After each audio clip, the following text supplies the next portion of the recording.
Halo semuanya, perkenalkan kami dari kelompok 10 TPB 34. Di sini kami akan menyajikan penerapan hukum Bernoulli pada kincir air sederhana. Sebelum lanjut, kita kenalan dulu yuk sama anggota kelompok 10. Assalamualaikum warahmatullahi wabarakatuh. Perkenalkan, nama saya Nadira Salwafania dari TPB 34 dengan NIM 122120091 dengan program studi Teknik Geofisika. Perkenalkan, nama saya Sulistyo Raihan Wijaya dengan NIM 122170070 dari TPB 34 dengan program studi Teknik Mesin. Halo, perkenalkan nama saya Didora Simbolon dengan NIM 122119085 Prodi Teknik Industri dari TPB 34. Saya Fadil Habib Pratama NIM 122170071 dari TPB 34. Saya dari Prodi Teknik Mesin. Izin memperkenalkan diri, nama saya Yuni Dahlia Syamoro dari TPB 34 dengan NIM 122190089 dari Prodi Teknik Industri. Halo semuanya, izin memperkenalkan diri, nama saya Wima Nurul Salsabila Faza dengan nomor NIM 122400056 dari TPB 34 dengan Prodi Teknik Telekomunikasi. Nah, kalian tahu nggak sih apa itu hukum Bernoulli? Kalau nggak tahu, tenang aja, teman kita bakal ngejelasin nih apa itu hukum Bernoulli. Sejarah hukum Bernoulli. Hukum Bernoulli berawal dari seorang ahli matematika asal Belanda bernama Daniel Bernoulli, sosok yang lahir di lingkungan keluarga yang memiliki dedikasi tinggi terhadap ilmu pengetahuan. Daniel Bernoulli lahir di kota Groningen, Belanda. Pada tahun 1738, Bernoulli berhasil mempublikasikan hasil penelitiannya terkait dengan fluida mekanis dalam sebuah tulisan berjudul Hidrodinamika. Di dalam tulisannya tersebut, Bernoulli menjelaskan mengenai teori kinetik gas dan berhubungannya dengan hukum Boyle, serta bekerja sama dengan Euler untuk pengembangan persamaan Euler-Bernoulli. Dia juga menerapkan gagasan konversi energi ke dalam fluida yang bergerak berdasarkan gagasan awal yang pernah ia pelajari. Melalui penelitiannya tersebut, Bernoulli juga merumuskan efek Bernoulli yang menjelaskan mengenai gaya angkat pesawat. Persamaan hukum Bernoulli. Dalam persamaan hukum Bernoulli ini membahas tentang hubungan antara tekanan fluida, kecepatan fluida, dan perbedaan ketinggian penampang yaitu tetap. Rumusnya, P sama dengan setengah Rho V kuadrat ditambah Rho G kali H sama dengan tetap. Keterangannya, Rho sama dengan tekanan fluida, V sama dengan kecepatan fluida mengalir atau M per S, H sama dengan selisih ketinggian penampang atau M, G sama dengan percepatan gravitasi atau G sama dengan 9,8 meter per sekon kuadrat. Karena dikatakan tetap, maka perumusan hukum Bernoulli ini juga bisa ditulis seperti P1 ditambah setengah Rho V 1 kuadrat ditambah Rho G kali H1 sama dengan P2 ditambah setengah Rho V 2 kuadrat ditambah Rho G kali H2. Prinsip hukum Bernoulli. Prinsip Bernoulli merupakan suatu peningkatan pada fluida yang akan menimbulkan suatu penurunan pada tekanan yang ada di aliran fluida. Pada persamaan tersebut dijelaskan kalau energi itu ada dalam satu titik pada sebuah jalur di aliran yang sama. Mengenai prinsip Bernoulli yang dipakai sekarang, yaitu membentuk penyederhanaan dari persamaan Bernoulli. Selain itu, prinsip ini juga udah dikatakan oleh Daniel Bernoulli sendiri sebelumnya. Prinsipnya, dia udah menyederhanakan prinsip ini jadi persamaan yang berlaku buat aliran fluida termanfaatkan dan aliran tidak termanfaatkan. Nah, selanjutnya ada penerapan hukum Bernoulli dalam kehidupan sehari-hari. Ada beberapa penerapan dari hukum Bernoulli dalam kehidupan sehari-hari, diantaranya yaitu 1. Efek Venturi. Efek Venturi ini yang akan menunjukkan secara kuantitatif dari laju aliran fluida tinggi, maka tekanan fluida akan menjadi kecil. Hukum ini berlaku kebalikannya, yaitu kalau laju aliran fluida rendah, maka tekanan fluida akan menjadi besar. Yang kedua ada Venturimeter. Venturimeter merupakan alat yang dipakai buat mengukur laju aliran fluida. Contohnya, penggunaan buat menghitung kecepatan laju aliran air atau minyak yang mengalir ke pipa. Ketiga, ada teorema Torricelli. Teorema Torricelli ini penggunaannya dilakukan oleh Daniel Bernoulli sebagai penghitung kecepatan zat cair yang keluar dari dasar sebuah penampungan air. Yang keempat ada karburator. Karburator yaitu sebuah alat yang dipakai sebagai penghasil campuran bahan bakar dengan udara. Campuran antara bahan bakar dan udara itu lalu dimasukkan dalam silinder mesin dengan tujuan buat pembakaran. Nah, selain itu, ada juga penghitungan gaya angkat pada sayap pesawat, penghitungan buat mencari tekanan yang hilang pada aliran, tabung pitot, dan juga manometer. Nah, hukum Bernoulli juga ada contoh kegiatan sederhana di rumah loh. Biasanya, memakai hukum Bernoulli tanpa kamu sengaja, yaitu pembenaran tangki yang bocor.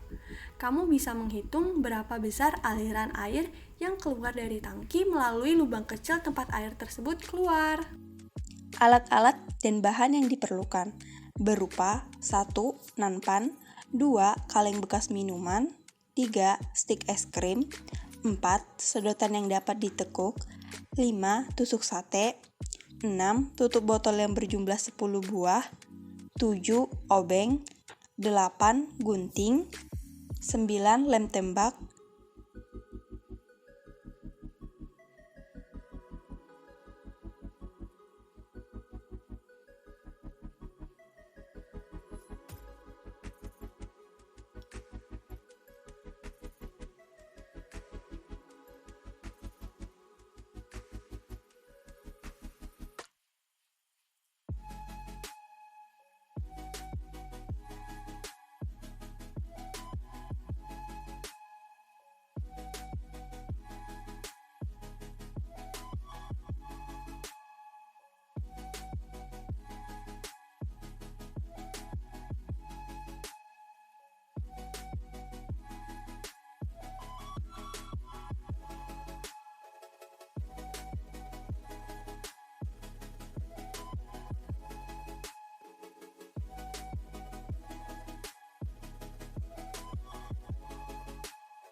Prinsip kerja pada kincir air sederhana.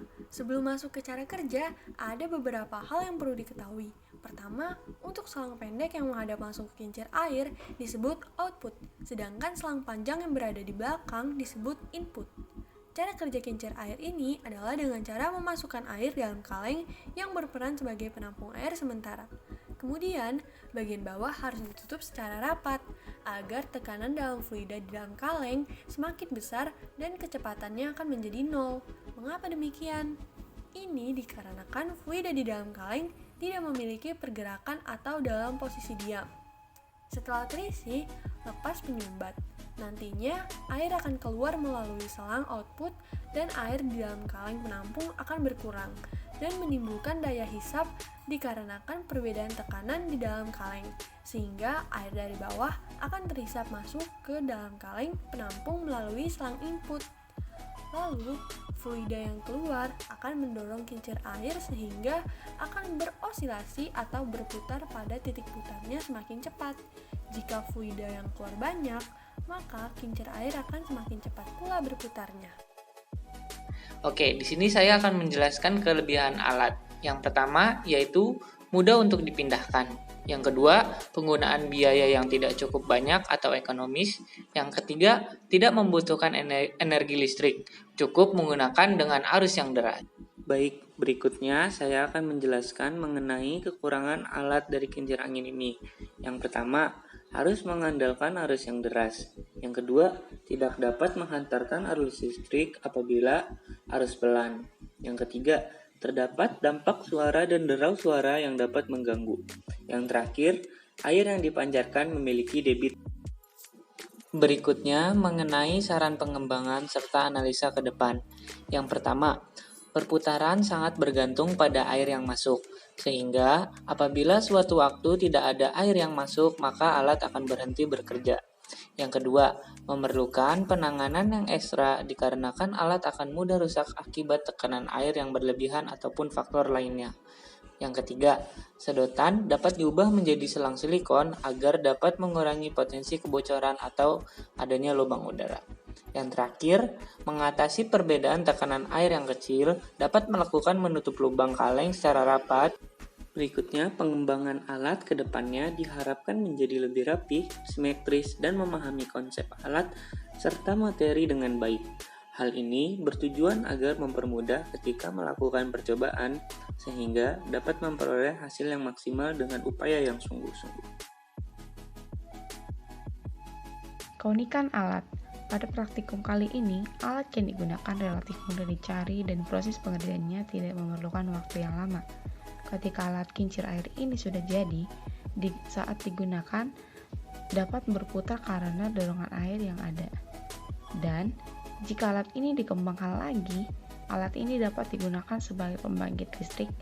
Pembangkit listrik tenaga air prinsipnya adalah mengubah energi air menjadi energi listrik dengan menggunakan kincir air atau turbin air.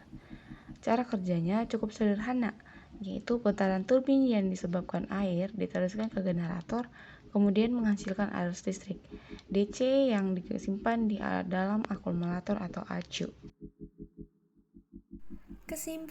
Kesimpulannya, energi adalah sesuatu yang dibutuhkan untuk benda agar dapat melakukan usaha dan merupakan kemampuan untuk melakukan gerak. Air yang mengalir mempunyai energi untuk gerak benda. Salah satu alat yang memanfaatkan energi gerak air yaitu kincir air. Uji coba yang dilakukan berkaitan erat dengan hukum yang berlandasan pada hukum kekekalan energi yang dialami oleh aliran fluida. Kincir air bisa bergerak tanpa bantuan listrik, tetapi mampu berputar dengan bantuan air yang mengalir dari ketinggian tertentu.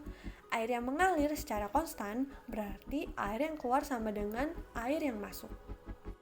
Terima kasih semuanya sudah menonton video ini sampai akhir. Maaf jika ada salah kata ataupun perilaku di dalam video ini. Semoga video ini bermanfaat bagi kalian.